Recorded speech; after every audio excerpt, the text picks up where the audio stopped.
vamos terminar mais uma aula dessa semana, né? Mais uma sexta-feira, com a graça de Deus. Hoje nós vamos fazer as atividades de geografia, da página 272 até a 277, ok? Bom, e nós falamos sobre a vida no campo, vida na cidade, e hoje nós vamos falar um pouquinho nesse capítulo sobre a dificuldade da vida no campo, tá? E aí começa o textinho assim, ó, vão acompanhando com a professora. Os moradores do campo geralmente têm mais contato com a natureza e não vivenciam a agitação típica das cidades grandes. Por isso, muitas vezes, algumas pessoas pensam que viver no campo é melhor do que viver na cidade. No entanto, a vida no espaço rural apresenta algumas dificuldades. Veja alguma delas nas fotos a seguir. Então, nós temos duas fotos aqui, né? Que é o poço de água da moradia rural, em Restinga Seca, Rio Grande do Sul. E embaixo, estrada de terra após o deslizamento por causa das chuvas em Cambé, Paraná. No espaço rural, muitas pessoas não têm acesso aos serviços essenciais, como água tratada, energia elétrica, escolas, postos de saúde e hospitais. Essas pessoas precisam se deslocar até os hospitais e as escolas da cidade mais próxima. Muitas estradas no espaço rural não são asfaltadas e estão em péssimo estado de conservação. Por isso, principalmente na época da chuva, se torna muito difícil e arriscado se transitar por ela. Que são que essas duas fotos estão mostrando para a gente. O poço, né, numa casa rural, porque não tem água tratada. Então, é uma das dificuldades que quem mora no sítio, às vezes, enfrenta. E estrada de terra, né? Então, qualquer chuva já atola ou tem um certo tipo de deslizamento. Então, dá um trabalhinho a mais. Próxima página. O uso cada vez mais intenso de máquinas como tratores, arados, semeadeiras e colheitadeiras tem aumentado a produção, mas também diminuído o número de empregos no espaço rural. Uma máquina utilizada na colheita de cana-de-açúcar, por exemplo, substitui a mão de obra de dezenas de trabalhadores. Muitos trabalhadores do campo não usufruem de boas condições de trabalho. Grande parte deles recebem baixos salários e não têm os direitos trabalhistas respeitados, como registro de emprego na carteira, férias, 13º salário e repouso semanal remunerado. Então, com o aumento das máquinas, né, às vezes diminui a mão de obra.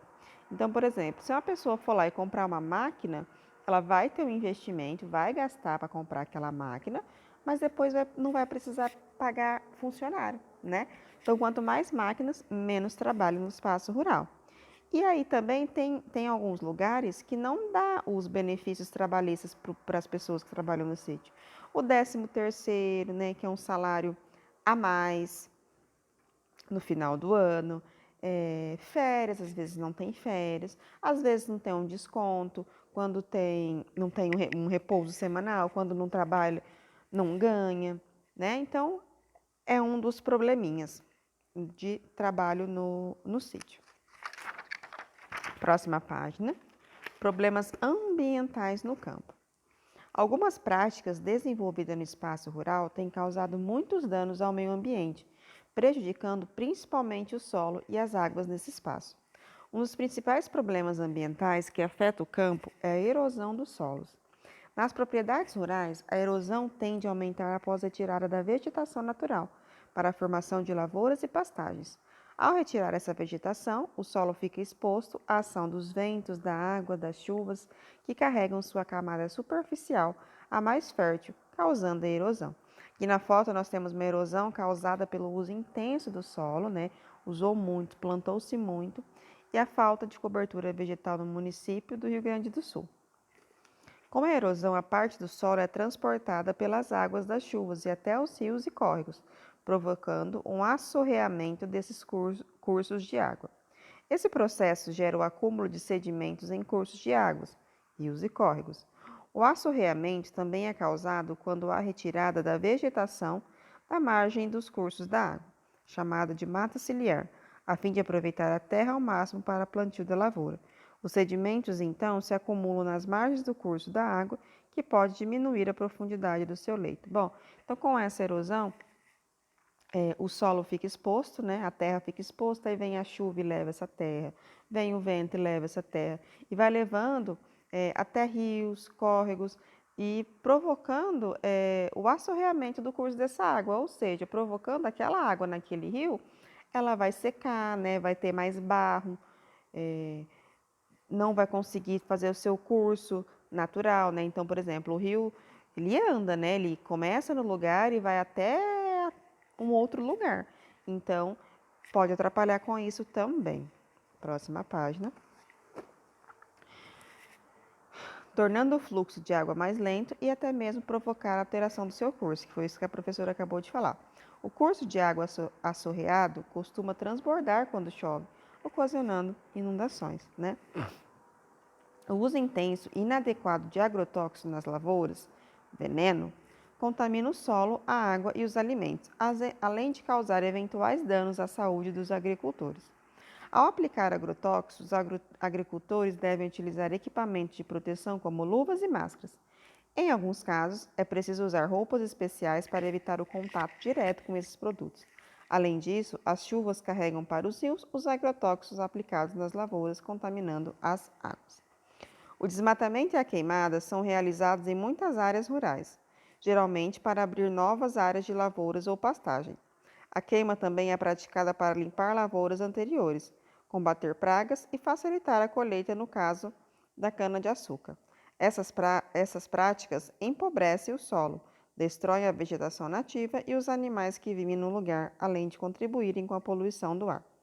Bom, então, alguns fatores destroem a natureza, né? O uso de agrotóxicos, além de fazer mal para nós que consumimos o produto, que comemos aquele produto, para a pessoa que aplica também, né? Para a pessoa que trabalha aplicando o agrotóxico, vai fazer mal também. Além de esses agrotóxicos poderem se espalhar para os rios, né? E causando problemas na criação de peixe, né? Que fica no riozinho, enfim.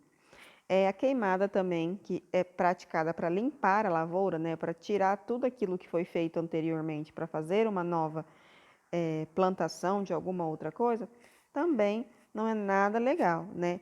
Empobrece o solo, destrói a vegetação daquele local, os animais que estão vivendo ali morrem por causa do fogo, né? E o que mais nos tem prejudicado hoje em dia, que é a poluição do ar, né? Alguma queimada que a gente já vê, já entope tudo o nariz, a gente está com esse tempo seco, então é muito prejudicial. E aí vem as atividades. Escreva somente o nome dos personagens que descrevem o aspecto de modo de vida no campo. Então, nós temos 4 personagens aqui, Paula, Carlo, Márcio e Cláudio, e nós vamos ver qual deles está falando sobre a vida no campo. Vamos ver o que a Paula fala.